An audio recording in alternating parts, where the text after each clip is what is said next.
I raise my champagne glass, catching Dad's eye across the dining table. His smile, the one that still transforms his face into the Dad I remember from childhood, reaches his blue eyes for the first time today. The late afternoon sunlight streams through the bay windows, catching on the cut crystal glasses Mom collected. Dad built those windows himself, installing them at the perfect angle to capture western light. Just like he built everything in this house, from the coffered ceilings to the built-in bookshelves that still hold Mom's gardening encyclopedias. To 72 years, I say, voice stronger than I feel. And to many more right here in the home you built with Mom. The salmon I spent hours preparing, cedar plank wild caught with Mom's maple glaze recipe, sits perfectly arranged on Grandma Cooper's china. The pear and arugula salad with candied walnuts waits in Mom's serving bowl. The marionberry galette cools on the kitchen counter, its scent mingling with the roses I cut fresh from Mom's garden this morning. Every detail crafted to make this birthday perfect for Dad. Clayton stands suddenly, straightening his charcoal suit jacket, the kind that costs more than I make in a month at my remote marketing job. His practiced confidence fills the room as he taps his knife against his glass. The sound rings sharp and intrusive in the warm air. While we're making toasts, he announces, voice carrying that boardroom authority he's perfected at Ridgeway Capital, I have some news that will make Dad's life even better. He places his hand on Dad's shoulder. The POA is signed over to me. Next week, the house goes on the market. Dad moves to Cedar Ridge Manor. My champagne glass slips from suddenly numb fingers. It shatters against the hardwood floor. Dad installed 35 years ago, each plank hand-selected for its grain. The sound barely registers as I stare at Clayton's triumphant smile, at Clarissa's hand possessively gripping Dad's other shoulder, at Dad's confused blinking. It's for the best, Leonard, Clarissa says, her voice honey-sweet with an undertone of steel. Her ash-blonde hair is pulled back in a severe bun, clinic administrator efficiency in every line of her body. Remember how tired you've been lately? The room tilts sideways. The salmon I so carefully prepared grows cold on bone china plates as bile rises in my throat. Dad's eyes, Mom's favorite feature, search the room in bewilderment. But this is my house, he says, voice small and uncertain. Eleanor and I built it together. I grip the edge of the dining table, struggling to breathe through the vice, suddenly crushing my chest. The implications crash through me in devastating waves. Cedar Ridge Manor, next week, POA, market. Each word is a wrecking ball to the life I've built these past 2 years. Dad never agreed to sell this house. I manage, my voice sounding distant to my own ears. This is Mom's home. The memory surfaces with painful clarity. Mom kneeling in rich soil, 10-year-old me beside her, learning to plant the rose bushes that still bloom in the backyard. Her hands guided mine, showing me how to pack the earth just right. These will be here for decades, Stevie, she'd said. That's why we plant roots, so something beautiful lives on after us. Those roses still bloom every summer, visible through the kitchen window, where Dad drinks his morning coffee. I left my $92,000 marketing job when Dad started forgetting appointments, when the refrigerator contained 6 gallons of milk because he couldn't remember he'd already bought some, when his checks started bouncing because he'd forgotten to deposit his pension. When the diagnosis came, early cognitive decline, not full dementia yet, but headed there. The job was replaceable. Dad wasn't. Clayton's sudden interest makes horrible sense now. His visits increased only after Dad's diagnosis. Always discussing finances, always finding moments alone with Dad. While I was caring for Dad day after day, Clayton was planning this. Dad's gaze sharpens momentarily, clarity breaking through the strange fog that's been present all day. Eleanor's roses, he whispers. I promised her I'd never leave them. Clarissa squeezes his shoulder, her French manicured nails digging slightly into the fabric of his favorite blue button-down. Leonard, remember what the doctor said about getting agitated. It's not good for your heart. And my analytical mind finally breaks through the shock. Dad's confusion today seems different, not his usual forgetfulness, but something deeper. His movements are sluggish, his eyes glazed in a way I haven't seen before. When did Clayton get POA? Dad never mentioned signing anything. I step between Dad and Clarissa, placing myself physically as a barrier. Nothing happens until I see this POA. Dad doesn't leave until he chooses to. Clayton laughs, the sound both familiar and foreign, the same laugh from childhood bike races but twisted with adult condescension. Always the dramatic little sister. This isn't your decision. Ever. I look at the house around us, every beam and doorframe measured by Dad's hands, every wall painted with Mom supervising. The home where Dad carried Mom across the threshold, where they raised us, where she died, where her garden still blooms. Stevie. Clarissa says, her voice clinical and cold, your father needs professional care.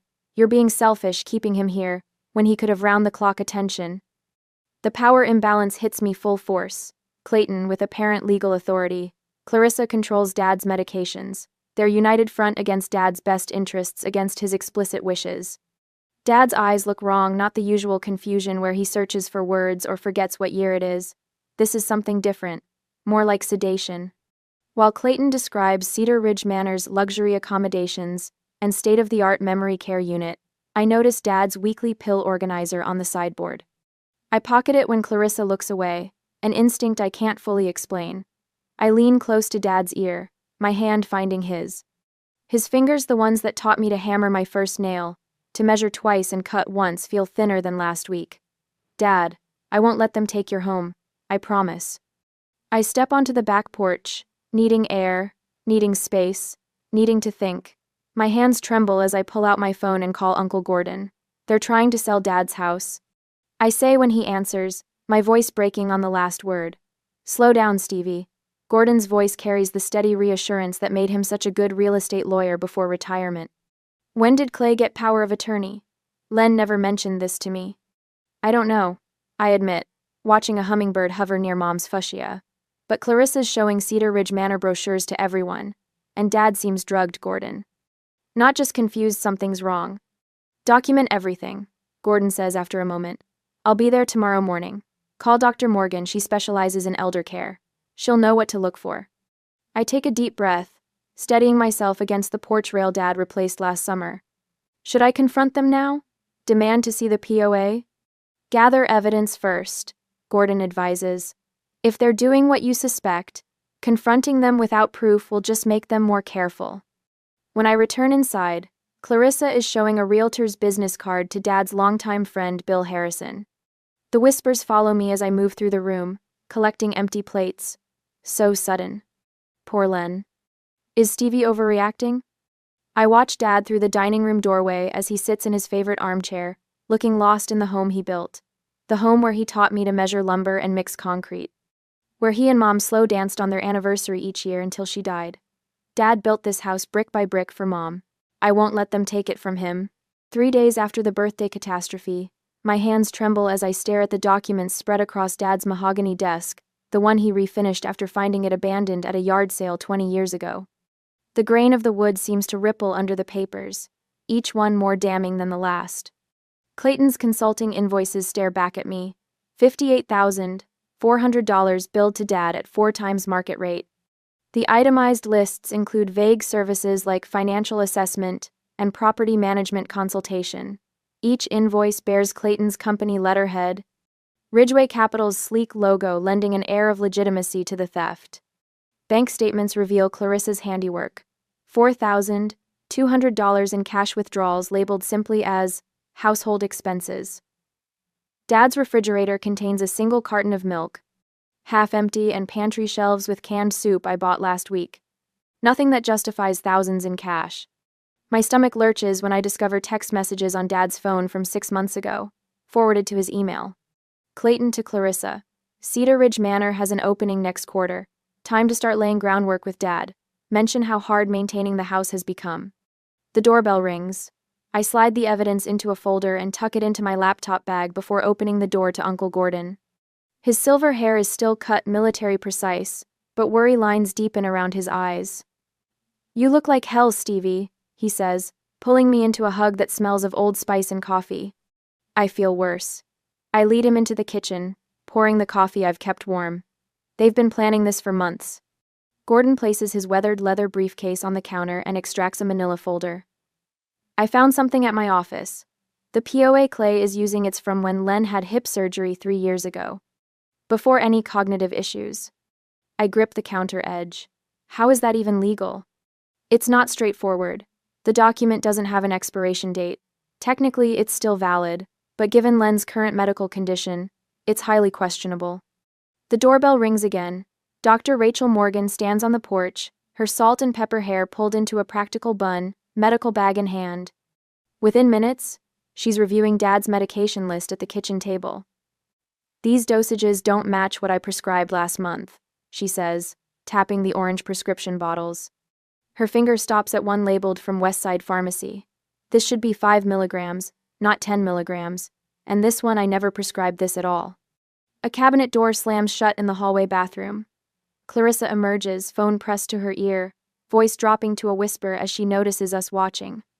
I move silently across the kitchen, stopping just behind the doorway. "Once the house sells, we'll have enough for the downtown penthouse," Clarissa murmurs. The market assessment came in higher than expected, nearly 7 figures. Cold rage crystallizes in my chest as the pieces lock together, Dad's increasing confusion coinciding with larger withdrawals. Clayton's sudden interest in helping precisely when Dad's cognitive symptoms appeared. I return to the kitchen, meeting Gordon's eyes.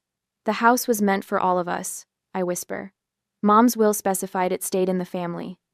Dr. Morgan flips through her notes. "Leonard's retirement savings are being depleted at an alarming rate. At this pace, they'll be gone within 18 months. My laptop pings with an email notification. I click it open, blood draining from my face. Clarissa's email account, still connected to Dad's desktop computer, shows messages about interviewing home care agencies in Arizona, where Clayton owns a vacation property. "They're not just selling the house," I whisper. "They're planning to move him across the country." I pull out my journal where I've tracked Dad's good and bad days. Patterns emerge with sickening clarity. His worst confusion always follows Clarissa, setting up his medication. When I administer his pills, his cognition improves within days. Gordon peers over my shoulder. "You've been documenting this?" "Just trying to track his symptoms." I flip through pages of notes. "But look, every time he agrees to something Clayton wants, it's after Clarissa has handled his medication for several days." Dr. Morgan examines the pill organizer I pocketed during the birthday party, comparing contents with prescription labels. "These don't match. Some of these pills aren't in any of his bottles." A strategic clarity replaces my initial shock. I photograph the pills, the organizer, the prescription bottles, labeling each image with date and time. My marketing brain shifts into crisis management mode: evidence, documentation, and chain of custody. "They're not just opportunistic," I say, voice steadier than I feel. "They're actively causing harm." Gordon's expression hardens. The POA is questionable at best, if Len was being medicated when he supposedly signed it. "We need to know what we're dealing with," Dr. Morgan says.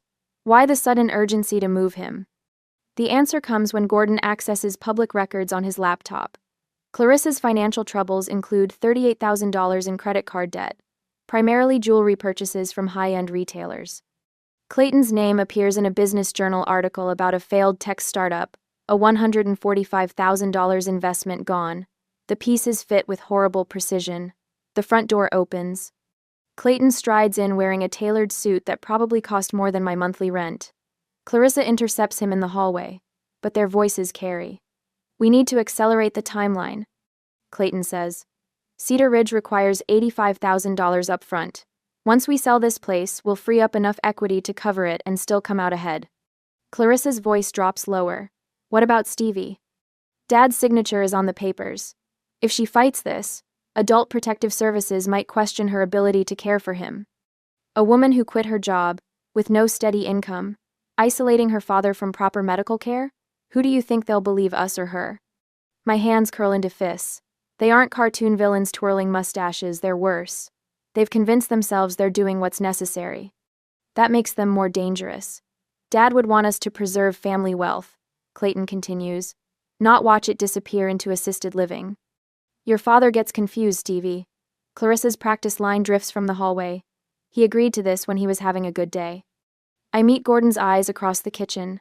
Dr. Morgan closes her medical bag with a decisive click. "We need to move quickly," Gordon says. "The good news is, I've reviewed our options. We need new POA documents that reflect Len's current wishes." "Let's meet in the garden," I suggest, away from listening ears. 10 minutes later, we gathered beneath Mom's maple tree. Spring leaves filter sunlight across Gordon's face as he outlines our strategy. Clayton's using an outdated POA. "We can challenge this legally," But we need to document Len's capacity when he's not being over-medicated. Dr. Morgan nods. I can document your father's capacity on his good days. He can still make decisions when properly medicated. The timing is critical.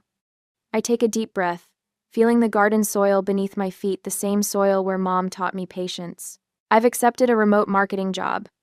It doesn't pay what I made before, but it will fund what we need to do. I won't let them win through financial attrition. Gordon squeezes my shoulder.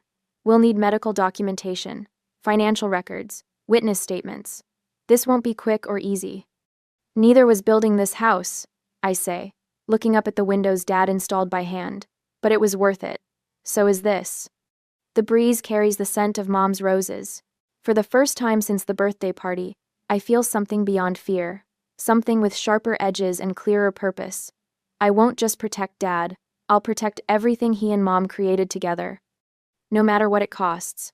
I snap another photo of Dad's pill organizer, carefully documenting the small blue tablet nestled among his prescribed medications. 7 days of methodical observation have revealed a pattern so disturbing my hands tremble as I label each image with date and time. There it is again, I whisper, zooming in on the photo. The blue pill appears every other day, always in the evening compartment, always when Clarissa prepares his medication. Dr. Morgan's voice echoes in my mind from yesterday's phone call.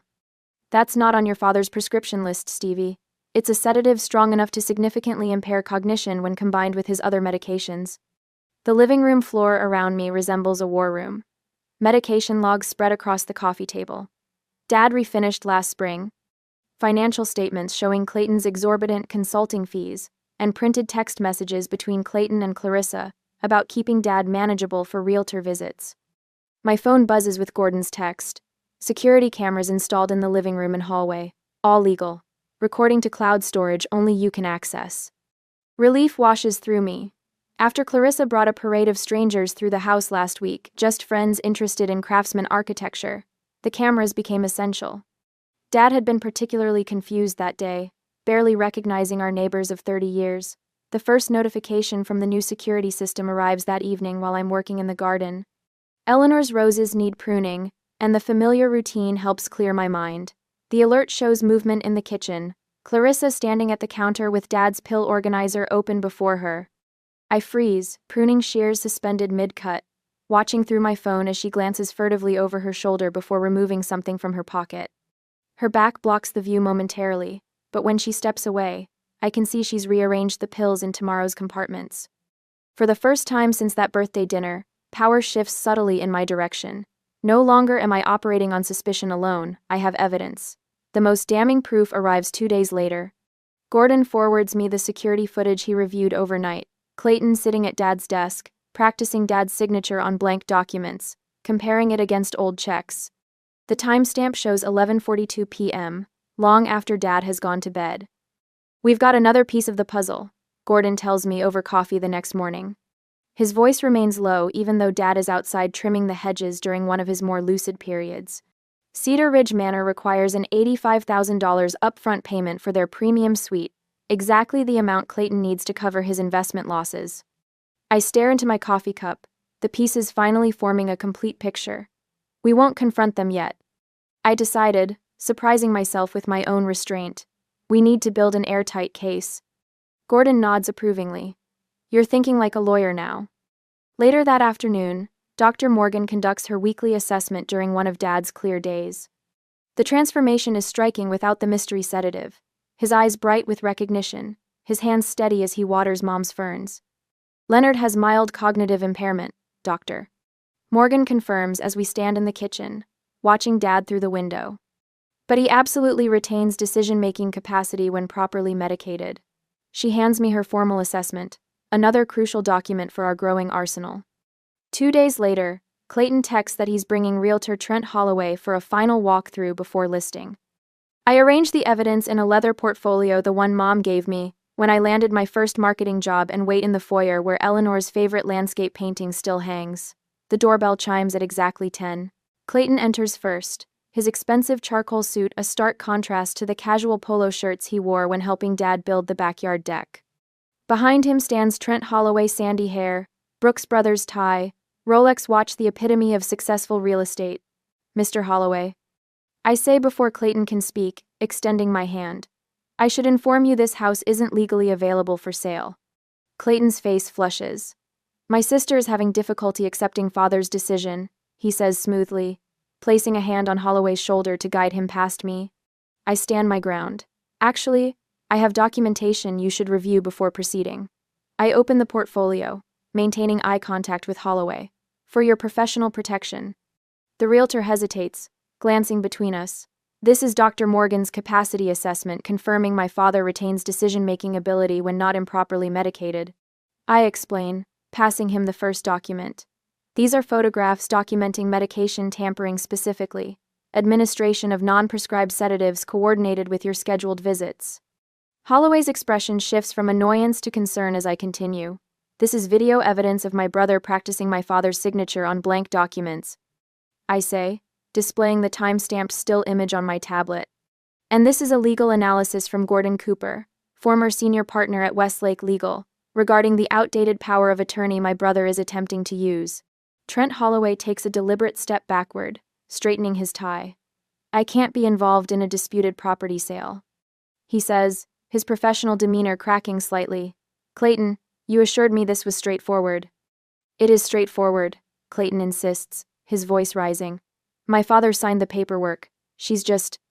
I'll need to see clear documentation of current power of attorney and capacity assessments before proceeding. Holloway interrupts, already retreating toward the door.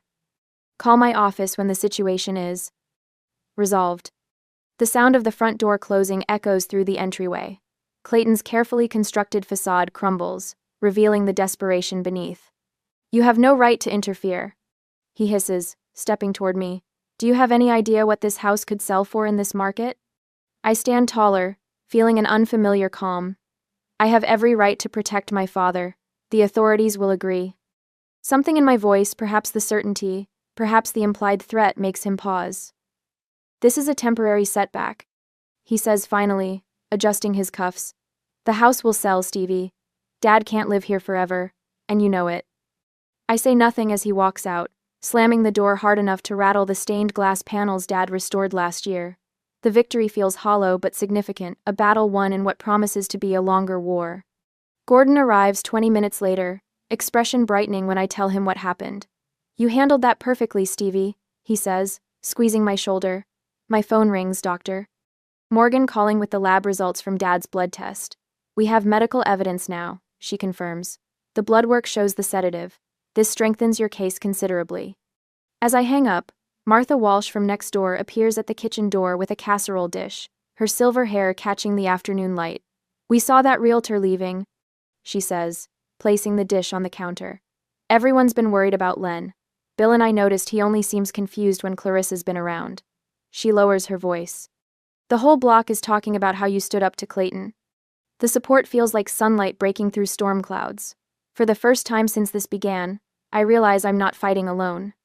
Dad shuffles into the kitchen, his movements steadier today. He glances at the casserole, then at me, a moment of perfect clarity in his eyes. Eleanor would be proud of you, he says, reaching for my hand. Protecting our home. Gordon clears his throat, emotion briefly overcoming his lawyer's composure. We've bought time, Stevie, but Clayton won't give up easily. As Martha leaves, promising to spread the word about taking turns watching the house, doctor, Morgan calls again with her final assessment report. I've documented everything for a potential elder abuse case, she says. The question now is whether to file formal charges. I look at Dad as he stands by the window, gazing at Mom's garden. The roses need pruning. The soil needs turning. The bench needs a fresh coat of paint. All tasks he can still manage on good days. All connections to Mom he would lose at Cedar Ridge Manor. Should I press charges now? I wonder aloud after hanging up, or build a stronger case for complete protection.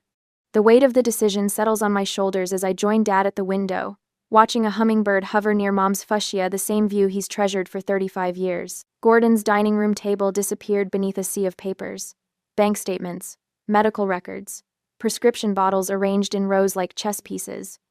1 week after confronting the realtor, I'd transformed my uncle's home into something between a war room and a detective's office. Hand me that blue folder, I said, not looking up from the timeline I was constructing. Every suspicious transaction, every medication change, Every day, Dad seemed unusually confused, all plotted with military precision. Gordon slid the folder across the table. "You've become quite the investigator." I didn't respond. The anger that had fueled me through the realtor confrontation had burned away, replaced by something colder, more focused, a detached objectivity I'd never experienced before. The timeline revealed patterns invisible in isolation. Clayton's visits always preceded large withdrawals. Clarissa's solo medication sessions always preceded Dad's bad days. "Clayton will escalate," I said, tapping my pencil against a notepad filled with bullet points. "The realtor was just opening moves. He'll likely claim I'm obstructing necessary care." Gordon nodded, adjusting his reading glasses. "People who rush into these fights often lose, Stevie. Your brother has resources. He has Clarissa's medical credentials. They present well." I studied the photograph of Dad's pill organizer, comparing each compartment's contents with his actual prescriptions. "I can't afford anger right now," I said. "Dad needs clear thinking." The dining room windows framed Gordon's backyard maple trees, their leaves turning copper in the sunlight.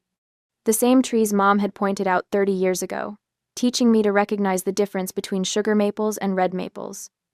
"We need to protect Len medically, legally, and financially," Gordon said, spreading 3 separate legal pads before me. "One front isn't enough." I pulled Mom's leather-bound address book from my bag, opening to the inventory I'd begun creating. "This house isn't just property," I said, running my finger down the list. Dad's workshop tools, he taught Clayton to use that lathe when he was 12. Mom's gardening bench where she taught me to plant bulbs. The Dutch door Dad installed when Mom complained about wanting fresh air without letting neighborhood cats inside. Gordon watched me, his expression softening. "You're thinking like a professional now, treating this like a hostile business takeover." The comparison resonated. In marketing, I'd learned to separate emotions from strategy, to identify vulnerabilities in competitor campaigns without taking their maneuvers personally. Clayton wasn't just my brother now, he was an adversary with clear objectives, predictable tactics, and exploitable weaknesses. "Three-pronged strategy," I said, writing the words in bold letters across a fresh page. "New legal documents, medical intervention, financial protection. Get it?" Gordon nodded approvingly. The realtor confrontation felt good, but it was just one battle. This requires sustained campaign thinking. I closed Mom's address book, setting it aside with uncharacteristic gentleness. The leather cover had worn thin at the corners from decades of her hands opening it, calling friends, organizing neighborhood gatherings. "We need systems, not just documents," I said, opening my laptop. I created folders labeled with clinical precision, medication logs, financial transactions, cognitive assessments. Daily care tasks transformed into evidence collection opportunities. Dr. Morgan arrived an hour later, carrying a leather medical bag that looked like something from another era. She set a fresh prescription bottle on the table. "This is the proper regimen," she said, voice carrying the quiet authority of 40 years in geriatric medicine. "I've marked administration times. Document his responses daily." She demonstrated the proper way to track each medication, explaining the expected effects versus what we'd been seeing. "This isn't just about proving wrongdoing. It's about establishing his baseline cognitive function when properly medicated." Gordon spread legal documents across the table. "These will be ready for Len's signature during his next documented lucid period. New power of attorney naming both you and me as co-agents. Healthcare directive, will revision." I nodded, absorbing the technical details while my mind raced ahead. "We need observers when I can't be there. The Harrisons across the street, Martin next door. People who can document visitors without raising suspicions." "Financial protection measures first," Gordon said. "I've prepared paperwork to freeze his major accounts. Nothing moves without dual authorization." I opened a folder containing my research on elder financial abuse laws, case precedents, documentation requirements, burden of proof standards. Not light reading, but necessary ammunition. "Legal cameras in the medication areas," I said. "Small enough not to notice, but high resolution." Dr. Morgan nodded approvingly. "Document everything without alerting them. Once they know we're building a case, they'll change tactics." The coordinated approach took shape, each ally assuming specific roles. Gordon, handling legal documents. Dr. Morgan monitoring medical evidence. Neighbors establishing a rotation for house surveillance. Each element strengthened our position while Clayton remained unaware of our full preparation. My phone rang unexpectedly. Gordon's expression tightened as I answered. Miss Cooper? This is Sandra Wilkins from Adult Protective Services. We've received a complaint regarding your father, Leonard Cooper. My stomach dropped. The room tilted sideways. A complaint? My voice sounded distant, foreign. Yes. Your brother has expressed concerns about isolation and medication management. We're required to investigate all complaints. I'll need to schedule a home visit. I gripped the edge of the table. They're trying to take Dad away completely, I whispered to Gordon after ending the call. Doctor. Morgan's hand settled firmly on my shoulder. This is actually predictable, she said. Clayton's escalating because the realtor approach failed. I'll testify about Leonard's actual condition and treatment. The papers spread before me blurred momentarily as fear threatened to overwhelm strategy. Then clarity returned. This wasn't just about the house anymore. It was about Dad's freedom, his dignity. I straightened my shoulders, turning to face my allies. They're playing hardball, I said, voice steady despite the fear churning beneath the surface. So will we. 2 days later, the dining room in Gordon's Victorian Craftsman was transformed into our war room. Maps of legal jurisdictions and timelines of Dad's medication cycles plaster the mahogany walls. Dad's pill organizer, the one I pocketed during his birthday party, sits in an evidence bag next to Dr. Morgan's sworn statement about the unidentified sedative. This isn't just about stopping a house sale anymore, Gordon says, his reading glasses perched on his nose as he reviews our documentation. This is systematic elder abuse with potential criminal implications. I nod, cataloging another bank statement showing Clarissa's $800 withdrawal marked simply as household. Dad's household expenses haven't exceeded $400 monthly since Mom died. How's the video documentation coming, Doctor? Morgan asks, her silver-framed glasses catching the afternoon light as she enters with her medical bag. Cameras are operational in all medication areas and entrances. I answer, sliding my laptop toward her. The screen shows Dad in his workshop, carefully sanding a birdhouse. His movements are precise today, one of his clear periods after I administered his proper medication this morning. Perfect, Doctor. Morgan says. I'll document his capacity while he's lucid. We need date and timestamps on everything. Gordon slides a thick stack of legal documents across the table. New power of attorney naming you and me as co-agents. Healthcare directive giving you primary authority. Financial safeguards requiring dual signatures for any withdrawal over $500. My hand rests momentarily on the papers. Every page represents another brick in the fortress we're building around Dad, around Mom's roses, around their legacy. The elder abuse hotline contact is programmed into your speed dial. Gordon continues, along with the prosecutor's office and 3 different support groups specializing in medication manipulation cases. My gaze drifts to the window where Dad's profile is visible through the workshop doorway. His familiar movements, measuring twice, cutting once, echo through decades of memories.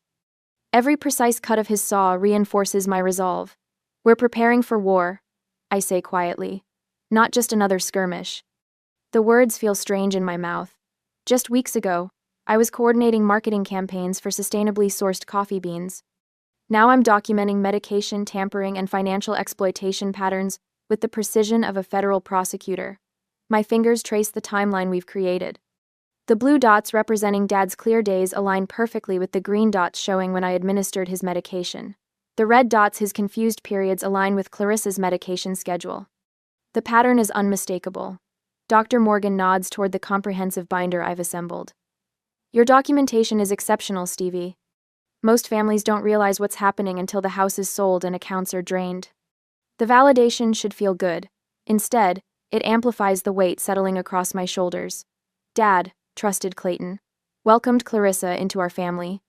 Their betrayal isn't just financial, it's an assault on the very foundation of our home. My phone chimes with a security alert. I tap the notification, revealing footage of Clarissa entering the main house through the back door, the one leading to Dad's office where my laptop usually sits. She's at the house, I say, my heartbeat accelerating, and she's heading toward my computer. Gordon peers over my shoulder at the footage. Did you leave any strategy notes visible? The sick feeling in my stomach answers before my words can form. Last night, I printed our complete protection timeline and left it beside my laptop. They might know what we're planning, I whisper.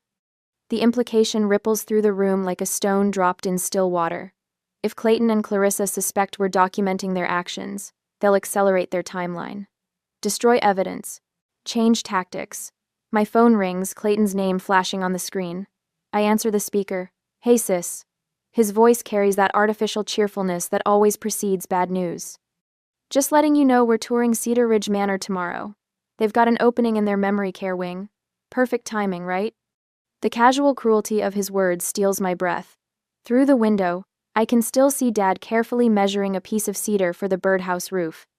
His hands, the ones that built our home, that held mine when Mom died, move with purpose and precision. Clayton, I begin, fighting to keep my voice steady. Gordon shakes his head sharply, mouthing, "Don't tip our hand." I swallow my actual response. I'll check my schedule. After hanging up, Dr. Morgan's expression has hardened. If they suspect we're on to the medication tampering, they might change tactics, possibly something harder to detect. What? Gordon gathers the legal documents into a folder. We need to implement these immediately. No more waiting for the perfect moment. Through the open window, I catch fragments of Clarissa's phone conversation as she exits Dad's office.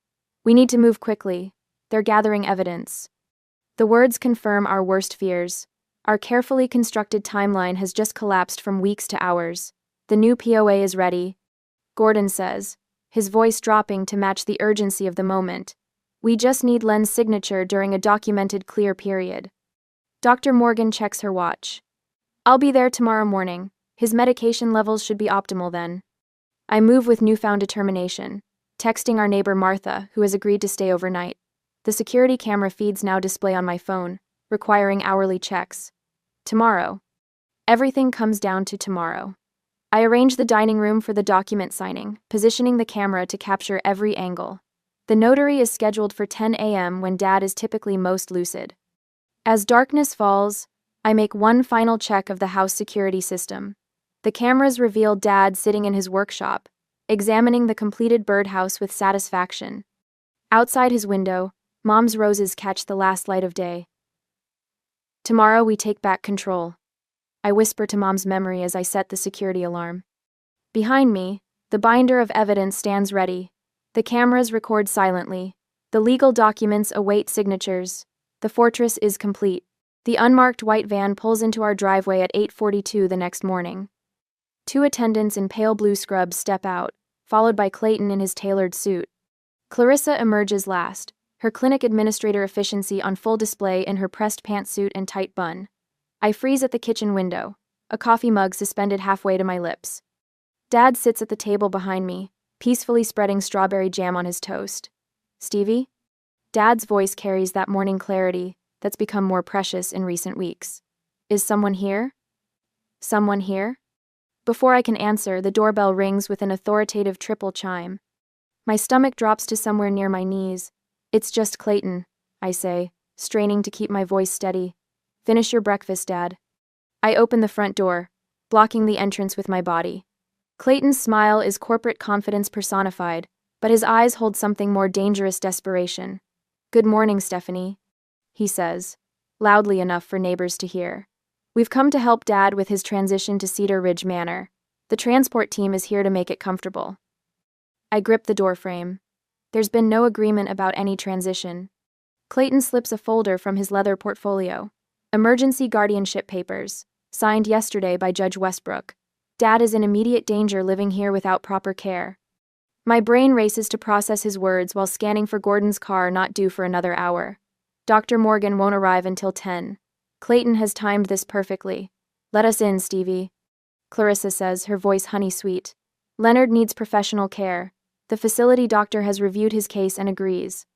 A few neighbors have paused their morning routines to watch. Mrs. Downing waters her petunias with exaggerated slowness. Bill Harrison collects his newspaper in glacial motion. You can't just take him, I say, but Clayton pushes past me, the attendants following with practiced efficiency. Dad, Clayton announces as he strides into the kitchen. Remember we talked about Cedar Ridge? Today's the day. Dad looks up from his half-eaten toast, confusion clouding his eyes. Today? but I haven't packed anything. These gentlemen will help with that, Clarissa says, placing her hand on Dad's shoulder. Just the essentials for now. Thanks for watching. The taller attendant, Rick, according to his name badge, speaks in the practiced cadence of someone who's done this hundreds of times. Mr. Cooper, we'll make this quick and comfortable. Your room is all prepared. I step between them and Dad. Show me the emergency guardianship. Clayton hands me the document, confidence radiating from him. I scan the pages, my marketing career having taught me to quickly absorb information. The language is dense with legal terminology, but certain phrases jump out: immediate danger, inadequate supervision, declining cognitive state. This is based on lies, I say, fighting to keep my voice from shaking. Dad has round-the-clock care. From you, Clarissa says with professional sympathy that doesn't reach her eyes, without medical training. The attendants move past me, one heading upstairs with an empty duffel bag, the other opening cabinets in search of medication.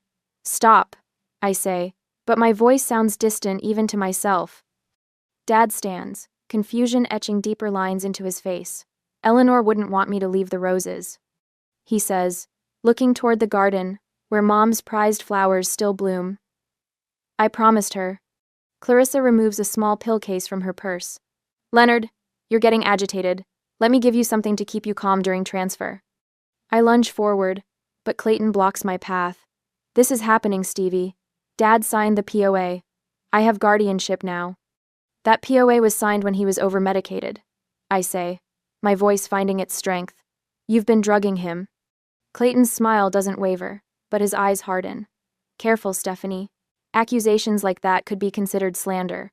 Resist this and you'll face criminal charges for elder endangerment. A police cruiser pulls up behind the transport van. Officer Ramirez steps out, the same officer who helped when Dad wandered to the park last winter. I called for police presence to ensure a peaceful transfer. Clayton explains to the neighbors who have gathered on their porches. His voice carries just the right note of regretful concern. My sister sometimes becomes emotional. My heart hammers against my ribs. Dad is looking at the pill in Clarissa's palm with foggy compliance. The attendant upstairs is opening drawers. The countdown to losing everything has begun. Then Gordon's Lincoln Continental screeches into the driveway, parking at an angle that blocks the transport van. He steps out, carrying a leather briefcase, followed immediately by Dr. Morgan, clutching her medical bag. They move with the coordinated efficiency of people who have prepared for this exact scenario. Perfect timing, I whisper, relief washing through me like a physical force. Gordon doesn't waste time with greetings. He approaches Officer Ramirez directly, extending a document folder. Officer, I have a court order protecting Leonard Cooper pending a capacity hearing next week. These emergency proceedings were filed without proper notification of family or existing medical providers. Clayton's confidence wavers. Gordon, this doesn't concern you. As Leonard's brother and co-agent on his most recent power of attorney, it absolutely does, Gordon replies without looking at Clayton. Doctor. Morgan moves to Dad's side, her hand gently taking the pill from Clarissa's palm. I'll need to document what medication you're administering, Mrs.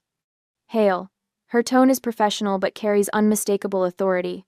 I pull my tablet from the counter, queuing up the security footage from the system we installed after the realtor confrontation. Officer Ramirez, I have video evidence of my brother and his wife tampering with my father's medication. Dr. Morgan has confirmed it's a non-prescribed sedative. The attendants exchange uncomfortable glances. Rick steps away from Dad's medication organizer, hands raised slightly. Perhaps we should pause the transfer while we sort this out. The second attendant suggests, clearly sensing he's walked into something beyond a routine pickup. Officer Ramirez looks between the conflicting documents, her expression professionally neutral. I think everyone needs to remain here while I clarify the situation. Clayton's controlled facade cracks slightly. Officer, my sister has been keeping Dad isolated. She's preventing necessary medical care. That's not accurate. Mrs. Downing calls from just outside the front door. Stevie takes Leonard to Dr. Morgan every week. I drive them sometimes. More neighbors murmur in agreement. The community alliance we've built during these preparation months stands firm. I handed Officer Ramirez a thumb drive. This contains financial records showing my brother has billed our father's accounts for consulting services at 4 times market rate. Cedar Ridge Manor requires an $85,000 upfront payment, exactly the amount Clayton needs to cover his failed tech investment. Clarissa steps forward, tears welling in her eyes. We only want what's best for Leonard. Dr. Morgan kneels beside Dad, checking his pupils and pulse. Leonard appears to be showing signs of over-medication. His speech is slurred, and his pupils are constricted. Dr. Morgan. Officer Ramirez speaks into her radio, requesting a supervisor and an elder services representative. The point of no return has been reached. Whoever the authorities believe will gain control. Dad grips my hand, his fingers cold and trembling. Stevie, he says, his words slightly slurred. Something's wrong. I feel foggy. Stay with us, Dad, I say, holding his hand between both of mine. Help is coming. Doctor. Morgan documents his symptoms methodically, her recorder capturing every observation. These symptoms match the non-prescribed medication we found in his system last week. Clayton paces by the window, his phone pressed to his ear. This is completely unnecessary, he says to no one in particular. She's been keeping him isolated, officer. Gordon arranges his evidence packages on the dining room table, the same table where this nightmare began on Dad's birthday. The independent medical assessment, financial records, and video documentation are all organized chronologically, he explains to Officer Ramirez. A sedan pulls into our already crowded driveway. Diana Wilson from Elder Services steps out, followed by Detective Barrett. The police officer secures the premises, ensuring no one leaves before the situation is resolved. The truth comes out now, I whisper to Dad, who squeezes my hand with surprising strength. His eyes find mine with a moment of perfect clarity. I never wanted to leave our home, Stevie. The detective enters with purpose, surveying the room filled with medical professionals, attendants, family members, and neighbors. The final battle that will decide everything is about to begin. I stand my ground beside Dad's chair, my hand still in his. Whatever happens next, I won't let him face it alone. Elder Services investigator Diane Williams takes position in the center of the living room, her weathered notebook already open, pen poised. Her silver-rimmed glasses catch the light as she surveys the tense tableau before her. Clayton in his tailored suit, Clarissa with her perfect posture, Detective Roberts reviewing evidence files by the window, and me, still holding Dad's trembling hand. I'd like to begin by speaking with Mr. Cooper alone, Williams announces, voice neutral but commanding. Absolutely not. Clayton steps forward, hand sliding into his suit pocket. My father is clearly disoriented. Any statement he makes right now would be inadmissible. Williams doesn't flinch. Sir, I've been doing this for 27 years. I know how to assess capacity during an interview. And I'm his son, Clayton counters. You have no right. Actually, Detective Roberts interrupts, looking up from the folder I prepared. This medical directive signed 3 weeks ago grants Miss Cooper and Mr. Gordon Cooper medical advocacy rights. The documentation appears properly notarized. Clayton's face flushes dark red. That's impossible. My father hasn't been cognitively capable of signing legal documents for months. Dr. Morgan steps forward, medical bag in hand. I evaluated Leonard Cooper during the signing. We have video documentation of the assessment showing clear decisional capacity at that time. She produces a tablet from her bag. Would you like to view the recording now, Detective? The medical technician kneels beside Dad, gently taking his wrist. Mr. Cooper, I'd like to draw some blood for testing, if that's all right with you. Clayton moves forward. He can't consent. Gordon Cooper has medical power of attorney, Roberts reminds him, voice hardening, and he's already authorized the procedure. Uncle Gordon stands in the doorway, arms crossed, watching Clayton with a mixture of sadness and resolve. Clay, this has gone far enough. The technician labels the vial of blood while Williams flips through my binder of evidence. Her eyebrows rise slightly as she examines the medication logs with attached photographs. These show a consistent pattern, she murmurs to Roberts. Blue pills appearing only on days when Mrs. Hale administered medication. That matches the video evidence, Roberts confirms, glancing at his tablet. The living room screen displays footage of Clarissa adding unlabeled pills to Dad's organizer 3 days ago. The timestamp glows clear and undeniable in the corner. Clayton's attorney mask slips momentarily as he glimpses the screen. His eyes widen, then narrow as he calculates new odds. Detective? I say, keeping my voice steady despite the anger burning in my chest. You'll find our financial documentation beginning on page 12. The highlighted entries show consulting fees billed to my father's accounts $58,400 for services never rendered. Williams turns pages deliberately, examining bank statements. Mrs. Hale, can you explain these cash withdrawals? 6 withdrawals of $700 each, marked household expenses, but with no corresponding receipts. Clarissa's perfectly composed expression falters.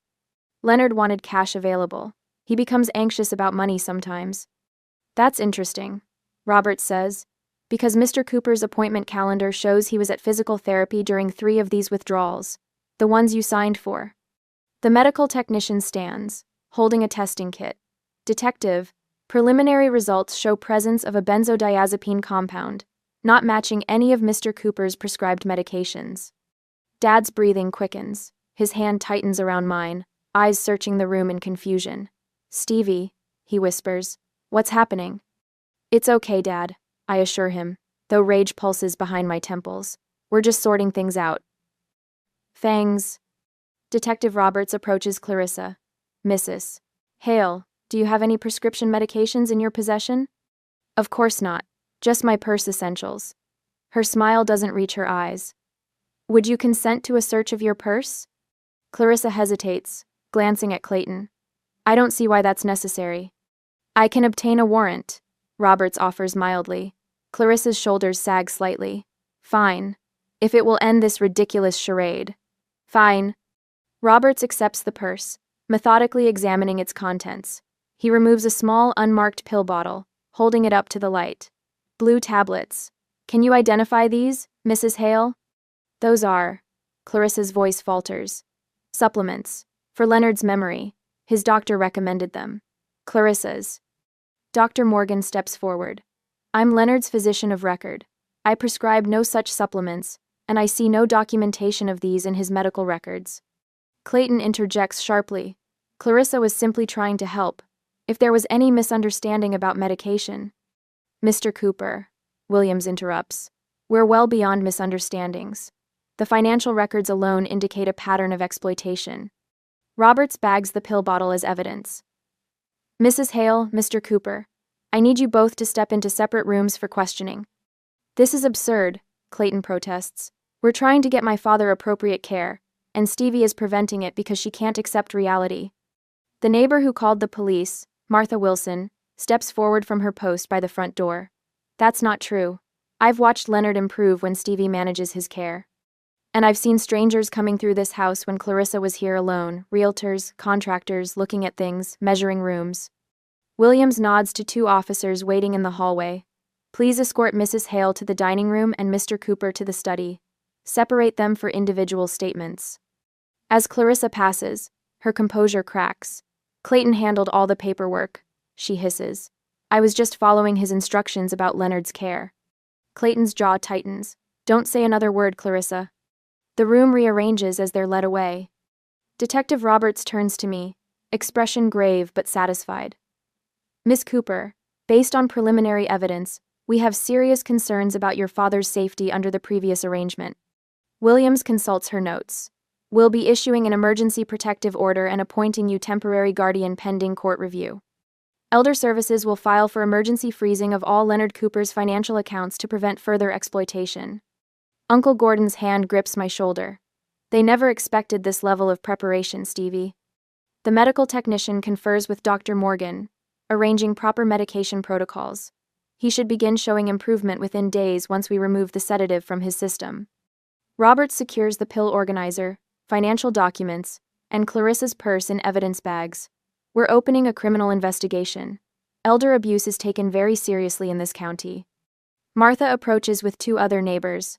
We've been worried for weeks. We'd be happy to provide statements about what we've observed. Williams offers a tight smile. That would be very helpful. Through the dining room windows, I see Clarissa seated alone, face buried in her hands.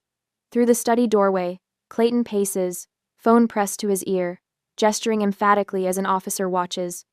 Their world collapses while ours rebuilds. The restraining order will be effective immediately, Williams explains. Neither of them can contact Leonard or enter this property. Dad's eyes seem clearer already, though I know that's imagination rather than medicine. The sedative will take hours to leave his system. But there's a light in his expression I haven't seen in weeks. Eleanor's roses, he murmurs, glancing toward the garden. They're safe now. Doctor. Morgan reviews Dad's medication list with the technician. I'll supervise a proper tapering schedule. With correct medication management, we should see significant cognitive improvement. The front door opens as more neighbors arrive, drawn by police cars and concerned text messages. They cluster in small groups, offering quiet support. Mrs. Jensen approaches with a casserole dish. For dinner tonight, she explains, and I'll be back tomorrow with breakfast. Mr. Patterson, who taught high school chemistry with Mom, steps forward. Some of us could set up a rotation, property watches, transportation to appointments, whatever you need. Williams observes this community mobilization with approval. Your documentation was extraordinary, Miss Cooper. Most families don't recognize the signs until assets are completely depleted. Uncle Gordon shakes his head. Ben Cooper's daughter through and through. Meticulous when it matters most. I kneel beside Dad's chair as Detective Roberts coordinates with the officers. Dad's fingers, once strong enough to build this house beam by beam, trace the pattern on the armchair, Eleanor reupholstered 20 years ago. You saved our home, Stevie, he says, voice strengthening as the fog begins to lift. Detective Roberts approaches one last time, closing his notebook. Without your intervention, this could have ended tragically. We see too many cases where no one notices until it's too late. I watch through the window as Clayton and Clarissa are escorted to separate police vehicles not under arrest yet, but thoroughly removed from Dad's life. The weight that's pressed on my chest since that birthday dinner finally lifts. Dad's home remains his sanctuary. Mom's roses will continue to bloom under his care. Stevie, Dad whispers, squeezing my hand with surprising strength. Thank you for believing me when I couldn't explain what was happening. I rest my head against his shoulder, feeling the cotton of his favorite blue shirt against my cheek. Always, Dad. Always. 1 month after the investigation, I stood in Mom's garden, pruning the June roses that survived another Northwest winter. Their scent mingles with fresh coffee steam rising from my mug on the stone bench, the one Dad installed when Mom started chemotherapy, so she could still supervise her flowers without standing too long. Morning, kiddo. Dad appears in the kitchen doorway, dressed in khakis and the blue flannel shirt I bought him last Christmas. No bathrobe, no confusion about what day it is. His medication, the correct medication, is working. Morning, Dad. Sleep okay? I clip a spent bloom, adding it to my basket. Like a rock. Coffee smells good. This simple exchange would have been impossible 6 weeks ago, when Clayton and Clarissa's medication adjustments left him barely able to string sentences together. Now, the cloud has lifted. Doctor. Morgan says his cognition might never fully return to pre-tampering levels, but the improvement has been remarkable. Dad settles on the bench, newspaper tucked under his arm. The daily ritual we've reclaimed, Gordon called, he says, opening to the crossword. Clayton's suspension from Ridgeway Capital was terminated yesterday. I nod, focusing on a particularly stubborn Kane needing attention. The aftermath rolled through our community like summer thunder. Clayton facing criminal charges for elder exploitation, Clarissa's nursing license under review. Their downtown penthouse dreams replaced with mounting legal fees. How do you feel about that? I ask, watching Dad's face carefully. He considers the question, pencil tapping against his knee. I should probably feel worse about my own son's downfall. But every morning I wake up clear-headed in the house Eleanor and I built. He gestures toward the garden, the workshop beyond, the life preserved. Seems like justice to me. He wanna want it.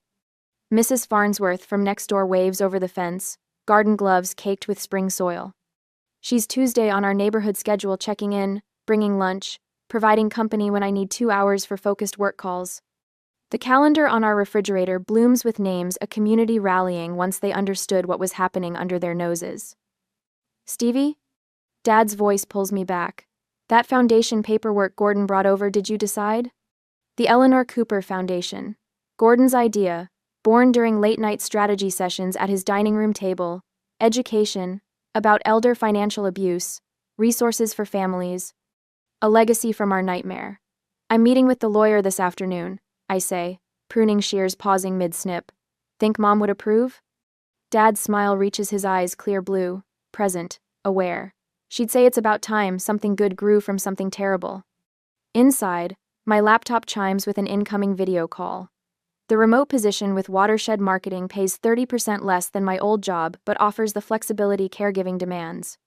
My supervisor understands when appointments interrupt deadlines. Don't forget you're meeting Gordon and Dr. Morgan for lunch? Dad reminds me, startling us both with this evidence of his improving memory. Something about permanent guardianship papers?